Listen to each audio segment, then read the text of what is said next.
Shalom dan selamat pagi buat Bapak, Ibu, dan saudaraku yang terkasih di dalam Tuhan Yesus.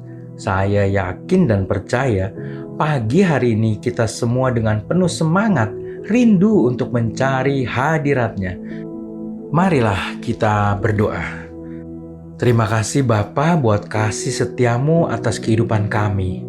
Pagi ini kami boleh bangun kembali dengan tubuh yang sehat dan dapat menikmati kebaikan-Mu di atas kehidupan setiap kami. Kami butuh bimbingan-Mu Bapa, kami perlukan itu untuk menjalani hari ini. Biarlah sukacita ilahi senantiasa melimpah bagi kami semua. Di dalam nama Tuhan Yesus, amin. Saudaraku, tema renungan kita hari ini adalah tumbuh lebih kuat. Firman Tuhan diambil dari Roma 5 ayat 1-5. Demikian firman Tuhan. Sebab itu, kita yang dibenarkan karena iman, kita hidup dalam damai sejahtera dengan Allah oleh karena Tuhan kita, Yesus Kristus. Oleh Dia, kita juga beroleh jalan masuk oleh iman kepada kasih karunia ini. Di dalam kasih karunia ini, kita berdiri dan kita bermegah dalam pengharapan akan menerima kemuliaan Allah.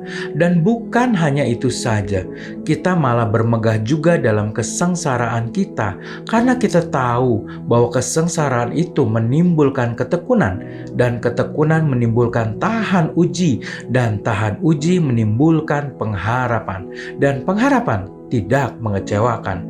Karena kasih Allah telah dicurahkan di dalam hati kita oleh Roh Kudus yang telah dikaruniakan kepada kita. Saudaraku, pohon cemara Bristlecone adalah pohon tertua di dunia. Beberapa di antaranya diperkirakan berumur 3.000 sampai 4.000 tahun. Pada tahun 1957, seorang ilmuwan bernama Edmund Shulman menemukan sebatang di antaranya dan menamainya Methuselah. Pohon cemara berbongkol dan sangat tua ini diperkirakan berumur 5.000 tahun.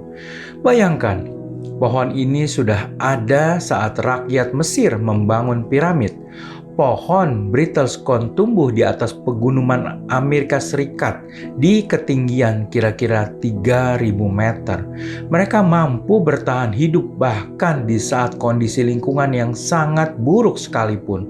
Suhu udara yang sangat dingin, angin besar, lapisan udara yang sangat tipis, dan curah hujan yang sangat rendah. Saudaraku, sebenarnya lingkungan ganaslah yang menjadi salah satu faktor sehingga mereka mampu bertahan hingga abad milenium ini.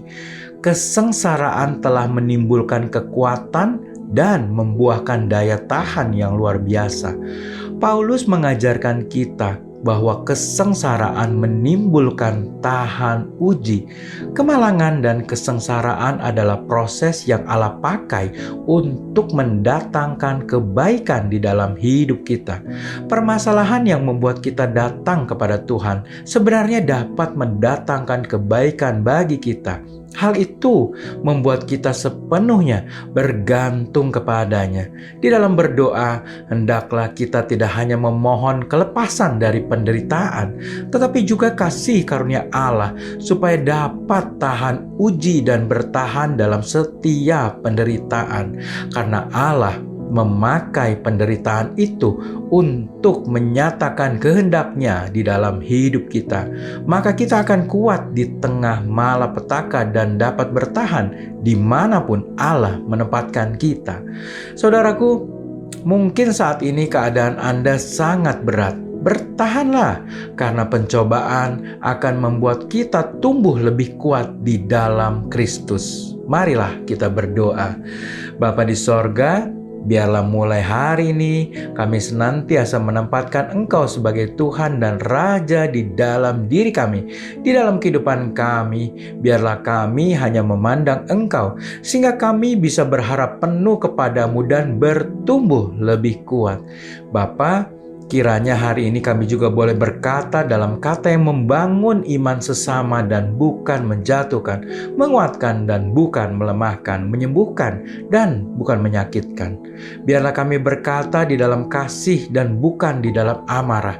Biarlah kami menjadi berkat bagi sesama di dalam perbuatan dan terlebih menjadi alat yang bernilai indah di mata-Mu ya Tuhanku. Bapa, berkatilah jemaat-Mu hari ini dengan kesehatan yang baik, dengan damai sejahtera dan sukacita di dalam menjalani kehidupan mereka. Dan biarlah berkat-berkat materi juga mencukupkan segala kebutuhan mereka. Di dalam nama Tuhan Yesus kami naikkan doa kami di pagi hari ini. Amin. Selamat beraktivitas, Tuhan Yesus memberkati.